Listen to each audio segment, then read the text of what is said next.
मेरे को देख, मैं फोटो ले ले फोटो ले ली। उसका फोरहेड, मेरा सिर।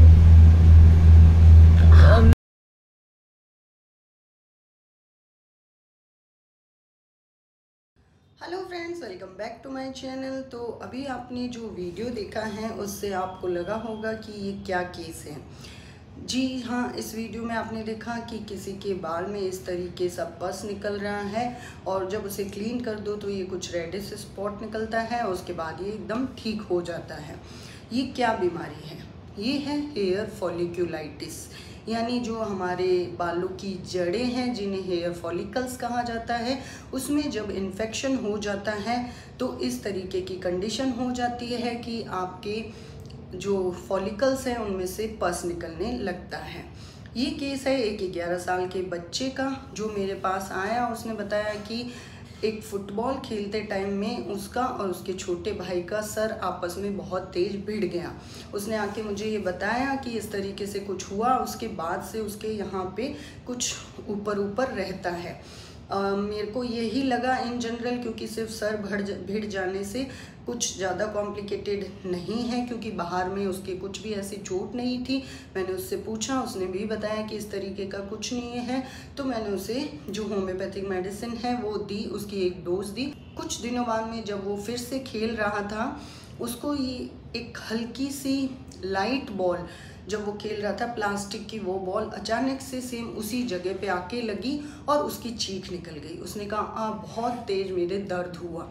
उसने फिर से मुझसे कांटेक्ट किया और मुझे बताया कि उसे इस तरीके से सीवियर पेन हुआ है यहाँ पे, और जबकि बाहर से देखो तो कुछ नहीं दिख रहा है, हल्का सा वहाँ की चमड़ी ऊपर हुई है। जब मैंने उसे पकड़ा और मैंने कहा 1 मिनट इधर दिखाओ मुझे, क्या चीज़ है तुम्हारी, ये क्या दिक्कत हो रही है। जब मैंने देखा तो उसके हल्का सा कुछ क्रस्ट, यानी जो हम खरूट बोलते हैं, वो हल्की सी कुछ आई हुई थी। मैंने उसे जैसे ही हटाया, एकदम गन शॉट की तरह एकदम पचक से इस तरीके से उसका पस बाहर निकला। ये चीज़ उसके साथ हुई। उसका मैंने ड्रेनेज कर दिया, अच्छे से क्लीन कर दिया, ड्रेसिंग कर दी और उसे मेडिसिन देके घर भेज दिया। ये चीज़ थोड़े दिनों बाद में अगेन उसको फिर से हुई किसी और जगह पे, और सेम इसी तरीके से इन्फेक्शन हुआ और ये पस निकला। जब उसको भी मैंने पंच आउट किया तो सेम उसके अंदर पस निकला। अब मुझे लगा कि बार बार सिर्फ एक बार इस तरीके की चोट लगने से तो ये नहीं हो सकता। मैंने उनसे बात की, पूछा कि भाई क्या रहता है उसका। जब शेड्यूल देखा तो बच्चा है जो खेल में है और कंटिन्यू सुबह 6 बजे के बाद से वो खेलता है, खुद अपना वॉशिंग करता है, यानी खुद बाल धोता है, खुद नहाता है और फिर स्कूल जाके अपना फुटबॉल खेलता है 2 घंटे का, फिर पूरे 2 बजे तक उसकी स्कूल होती है, फिर घर आता है, फिर वो खेलता है। तो ये उसका एक डेली रूटीन है जिसमें उसे स्वेटिंग बहुत ज़्यादा होती है, यानी उसे पसीना बहुत ज़्यादा आता है, उसे गर्मी बहुत ज़्यादा लगती है।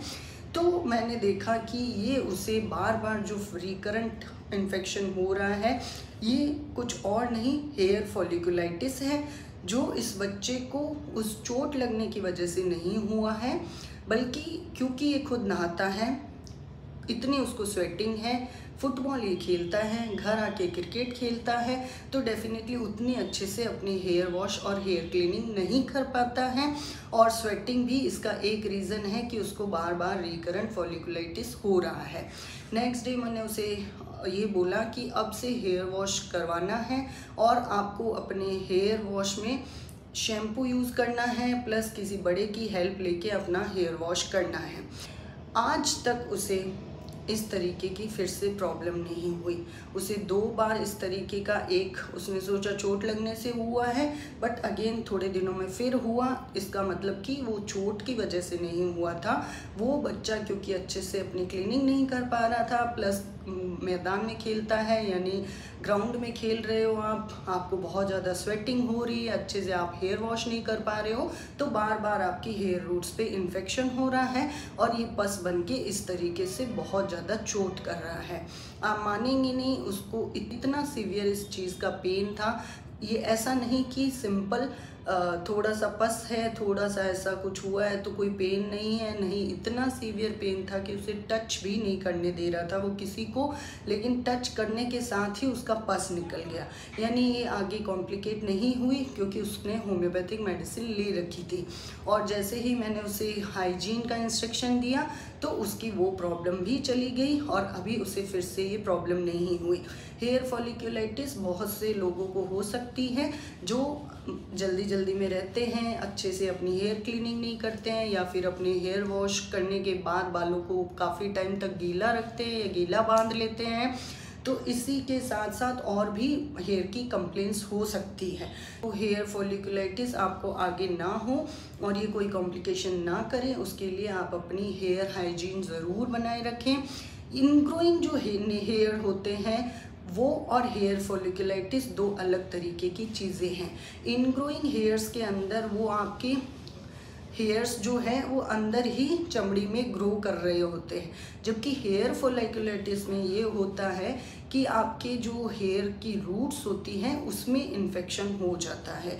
तो ये दोनों ही अलग चीज़ें हैं, सेम नहीं हैं। उसमें भी आपको पेन होता है, रेडनेस होती है, इन्फेक्शन होता है, पस भी आता है कुछ लोगों को, और इसमें भी यही कंडीशन होती है। बट पेन जो होता है ड्यू टू पस बहुत सीवियर होता है।